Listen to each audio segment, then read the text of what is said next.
Hello friends, आज के इस वीडियो में हम बालकृष्ण भट्ट जी के निबंधों की चर्चा करेंगे। ट्रिक के माध्यम से इनके सभी निबंध बहुत ही आसान तरीके से हम लोग याद करेंगे, जिससे कि हम कभी नहीं भूलेंगे। दोस्तों, बालकृष्ण भट्ट जी को आचार्य रामचंद्र शुक्ल ने हिंदी का स्टील कहा है। तो ये क्वेश्चन काफ़ी इम्पॉर्टेंट है और काफ़ी बार एग्जाम में पूछा भी गया है कि किस रचनाकार को हिंदी का स्टील कहा जाता है। तो किसको स्टील कहा गया है? बालकृष्ण भट्ट जी को। तो चलिए इनके निबंधों के बारे में हम बात करते हैं। तो मैंने एक छोटी सी ट्रिक बनाई है। इनके लगभग 24 निबंध हैं और इन्हें याद करना आसान नहीं है, लेकिन ट्रिक के माध्यम से इन्हें ईजिली हम याद करेंगे। तो ट्रिक पहले हम देख लेते हैं। बालक कृष्ण, यहाँ से बाल कृष्ण बन जाएगा। तो आपको ऐसे लगाना है ट्रिक कि बालक कृष्ण का जन्म होते ही चंद्रोदय हो गया। तो आपको इमेजिन ये करना है कि जैसे ही बालक कृष्ण का जन्म हुआ, चंद्रोदय हो गया, यानी चंद्रमा आसमान में उदय हो गया। और जैसे ही चंद्रमा उदय हुआ, वैसे ही संसार का सब नाटक सबके सामने आ गया। क्योंकि अंधेरे में तो सब लोग पता नहीं जाने क्या क्या नाटक करते रहते हैं, लेकिन जैसे ही चंद्रमा की रोशनी हुई, संसार का महानाटक सबके सामने आ गया और प्रेम के बाग के सैलानी दिखाई देने लगे। और जो कि प्रेम के बाग के जो सैलानी हैं वो भी नज़र आने लगे, क्योंकि चंद्रमा की रोशनी हो गई थी। तो इनमें से ना कुछ सैलानी, प्रेम के बाग के सैलानी यानी जो प्रेम करते हैं, इनमें से कुछ इंग्लिश पढ़े हुए बाबू थे।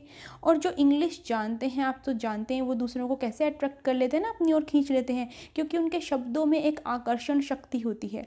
आपने भी देखा होगा, कोई आपको ऐसा बंदा दिखता है जो बहुत अच्छी इंग्लिश बोल रहा है, तो आप उससे प्रभावित हो जाते हैं, उसकी तरफ अट्रैक्ट हो जाते हैं।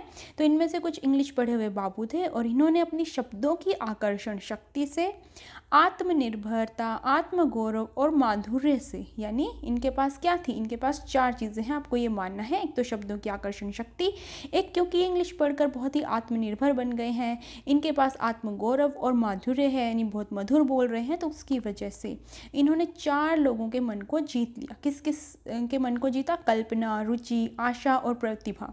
ये चारों लड़कियों के मन को इन्होंने जीत लिया। कौन कौन? कल्पना, रुचि, आशा और प्रतिभा, इसके मन को जीत लिया। तो यहाँ से हमारे 12 नाटक 12 निबंध आपको लर्न हो जाते हैं। क्या बालक कृष्ण से बनेगा कि ये बाल कृष्ण भट्ट जी के हम निबंध याद कर रहे हैं। चंद्रोदय डायरेक्ट यहाँ पर आया है और संसार का सब नाटक सामने आ गया, यानी संसार महानाटक शाला, प्रेम के बाग का सैलानी, ये भी डायरेक्ट आया है। कुछ इंग्लिश पढ़े हुए बाबू थे, तो यहाँ से आ गया इंग्लिश पढ़े तो बाबू होए। उनमें बहुत अट्रैक्शन थी उनके शब्दों में, यानी शब्द की आकर्षण शक्ति। और वो क्या थे? मैंने 3 चीज़ें और बताई थी ना, आत्मनिर्भरता, आत्मगौरव और माधुर्य से। किस किस को अपनी ओर आकर्षित किया? कल्पना, रुचि, आशा और प्रतिभा। ये आपको इस तरह से बहुत आसानी से लर्न हो जाएंगे। तो चलिए हम आगे के निबंध करते हैं। आगे है, लेकिन यहीं से हमें इस पैसेज के आगे से हमें शुरुआत करनी है ट्रिक की। लेकिन दोस्तों, जिनके पास ये सब नहीं है, यानी इंग्लिश पढ़े हुए नहीं है, शब्द की आकर्षण शक्ति नहीं है, वो क्या करेंगे? वो भी मेला ठेला लगा सकते हैं, या फिर किसी भी भांति रोटी तो कमा ही सकते हैं। चाहे वो ठेला लगाकर रोटी कमाएं, अगर ज़्यादा पढ़े लिखे नहीं हैं तो चाहे ठेला लगाएं या किसी भी भांति रोटी तो कमा ही सकते हैं। बस उनको ध्यान में ये रखना है कि काल चक्र के चक्कर में फंसना नहीं है, और काल चक्र के चक्कर में फंसकर कहीं बाल विवाह ना कर बैठे या भिक्षावृत्ति ना अपना लें। यानी कि आपको इमेजिन ये करना है कि जो लोग इस तरह से पढ़े लिखे नहीं हैं, वो मेला ठेला लगा सकते हैं या किसी भी भांति रोटी खाकर कमा सकते हैं। बस ध्यान ये रखना है उनको कि काल चक्र के चक्कर में नहीं पड़ना, बस ना ही बाल विवाह करना है और ना ही भिक्षावृत्ति को अपनाना है। और अब जिससे भी इनका विवाह हो रहा है, जरूरी नहीं है कि कल्पना, रुचि, आशा और प्रतिभा इनसे पट जाएं, जिससे भी इनका विवाह रहा है उन स्त्रियों की शिक्षा का ध्यान रखें, क्योंकि आजकल लोग बहुत जागरूक हो रहे हैं, हमारे नए सुशिक्षितों में परिवर्तन हो रहा है, इसलिए शिक्षा की ओर ध्यान देना बहुत ज़रूरी है। और दोस्तों, अगर माता का स्नेह मिल जाए ना, और ईश्वर भी ठठोल ना करे, यानी ईश्वर भी मजाक ना करे और माता का भी स्नेह मिल जाए, अगर ये 2 कृपा उन पर हो जाएं, तो सचमुच जो साहित्य है वो जन समूह के हृदय में बस जाएगा और सभ्यता से साहित्य का घनिष्ठ संबंध बन जाएगा। और ऐसा अनोखा स्वप्न यानी जिस भी चीज़ की हमने बात की है वो पूर्ण हो जाएगा। तो है ना, बहुत ही आसान सी ट्रिक। जब आप इसे ट्रिक को 2 से 3 बार पढ़ेंगे तो इससे संबंधित सारी रचनाएं आपको तुरंत याद हो जाएंगी। एक बार हम फिर से कर लेते हैं कि जिनके पास ये सब नहीं है, यानी इंग्लिश पढ़ी हुई नहीं है, शब्द की आकर्षण शक्ति नहीं है, वो मेला ठेला लगा सकते हैं या रोटी किसी भी भांति कमा सकते हैं। बस ध्यान उनको क्या रखना है, कालचक्र के चक्कर में नहीं पड़ना है और बाल विवाह नहीं करना, भिक्षावृत्ति नहीं अपनानी है। उसके बाद जब उनकी उम्र आए तब विवाह करें और जिस भी स्त्री से विवाह करें उस स्त्री की शिक्षा का ध्यान रखना है, क्योंकि आजकल जो नए सुशिक्षित हैं उनमें बहुत परिवर्तन हो गया है। साथ ही अगर उनको माता का स्नेह मिल जाए और ईश्वर भी उनके साथ ठठोल ना करे तो क्या हो सकता है, साहित्य जनसमूह के हृदय में बसेगा और सभ्यता से इसका घनिष्ठ संबंध हो जाएगा और एक अनोखा स्वप्न पूर्ण हो जाएगा। तो यहाँ से बनता है मेला ठेला, रोटी तो किसी भांति कमा खाए मुछंदर, काल चक्र का चक्कर।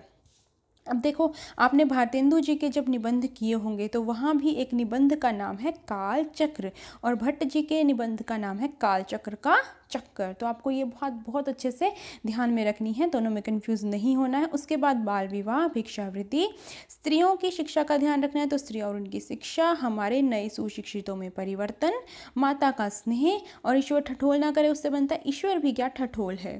फिर साहित्य जनसमूह के हृदय का विकास है, साहित्य का सभ्यता से घनिष्ठ संबंध है और यह क्या है, एक अनोखा स्वप्न है। तो हमने जब भारतेंदु जी के निबंधों के बारे में पढ़ा था तब भी हमने पढ़ा था कि एक अद्भुत अपूर्व स्वप्न और यहाँ पर आता है एक अनोखा स्वप्न। तो इन दोनों में भी आपको कन्फ्यूजन नहीं होना है। वहाँ पर था एक अद्भुत अपूर्व स्वप्न और यहाँ पर है एक अनोखा स्वप्न। ठीक है, तो इन चीज़ों का ध्यान रखना। तो इस तरीके से आपके सारे निबंध यहाँ पर पूरे हो जाते हैं। तो भट्ट जी के निबंध बहुत आसान तरीके से, अगर आप इन ट्रिक्स को 2 से 3 बार पढ़ लेंगे तो बहुत आसान तरीके से आपको लर्न हो जाएंगे। साथ ही भट्ट जी की एक बहुत ही फेमस पत्रिका है जिसका नाम है हिंदी प्रदीप, तो इस चीज़ को भी आपको ध्यान में रखना है। तो आज के इस वीडियो में दोस्तों इतना ही। Thank you so much.